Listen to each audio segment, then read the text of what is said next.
दिल्ली की गलियों में एक छोटा सा ऑटो चलता था जिस पर लिखा था सूरज ऑटो सेवा।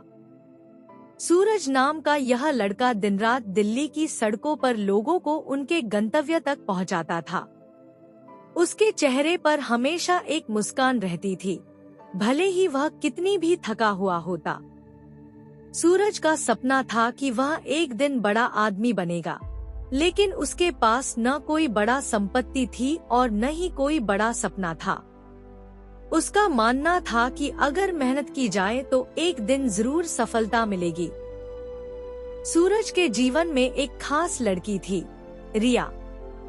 वह एक स्कूल में पढ़ाती थी और उसकी मीठी बातें, प्यारी मुस्कान और सादगी सूरज को बहुत भाती थी। सूरज और रिया की मुलाकात एक दिन उस वक्त हुई थी जब रिया का ऑटो कहीं खड़ा हुआ था और वह बारिश में भीग रही थी।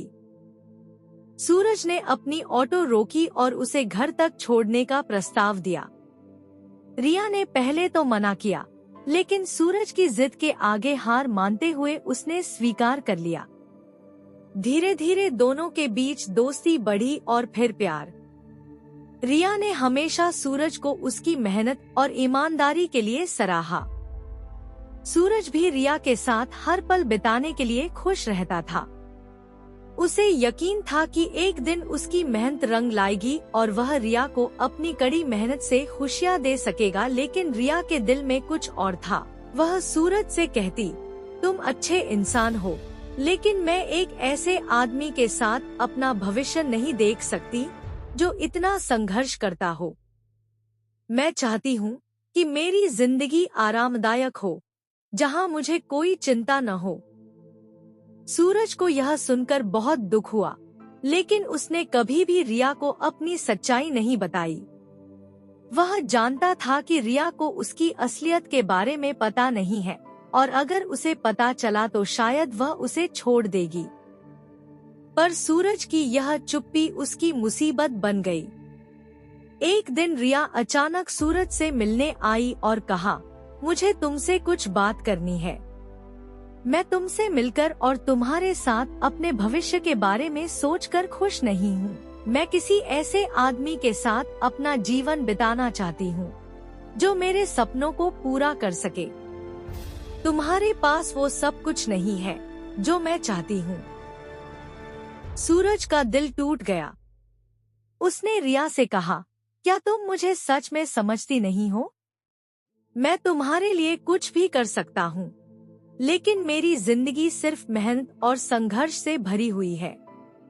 रिया ने न कोई जवाब दिया और चली गई। कुछ समय बाद सूरज ने रिया को भूलने की कोशिश की। वह अपना ध्यान अपनी ऑटो और काम पर लगाने लगा। एक दिन उसे एक बहुत बड़ी कंपनी में काम करने का प्रस्ताव मिला। वह कंपनी एक अंतर्राष्ट्रीय ब्रांड की डीलरशिप थी और वह अपने कारोबार को दिल्ली में फैलाना चाहती थी।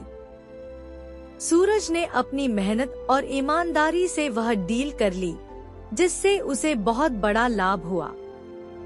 वह कंपनी का मुख्य भागीदार बन गया और बहुत जल्दी एक सफल व्यवसायी के रूप में उभरकर सामने आया।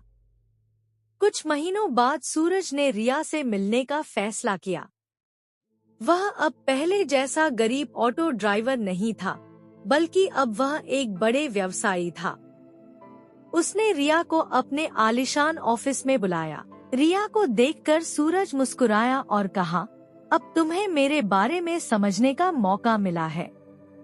मैं वही सूरज हूँ जिसने कभी तुम्हें छोड़ने की हिम्मत नहीं दिखाई थी, पर तुम्हारे बिना मैं वह इंसान नहीं बन सका था जो आज हूँ।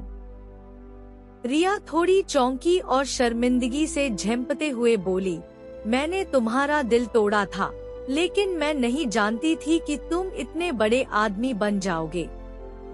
मुझे सच में खेद है। सूरज ने कहा, तुमसे कोई गिला नहीं है। जिंदगी में कभी भी किसी चीज का मूल्य तभी समझ आता है जब वह हमारी पहुंच से बाहर हो जाती है। तुमने मुझे छोड़ दिया, लेकिन उसी समय मैंने खुद को एक बेहतर इंसान बनने की कसम खाई थी। अब मैं जो भी हूँ वह मेरी मेहनत और समय का परिणाम है। रिया को महसूस हुआ कि उसने अपने जीवन के सबसे अहम फैसले में गलती की थी। सूरज ने उसे बिना किसी अहंकार के माफ कर दिया, लेकिन उसने यह भी सिखाया कि किसी की असली कीमत तब समझी जाती है जब वह हमारे पास नहीं होता। सूरज की कहानी दिल्ली की गलियों से लेकर बड़े बड़े ऑफिसों तक फैल गई और उसने साबित कर दिया कि मेहनत और आत्मविश्वास से कोई भी इंसान अपनी किस्मत बदल सकता है।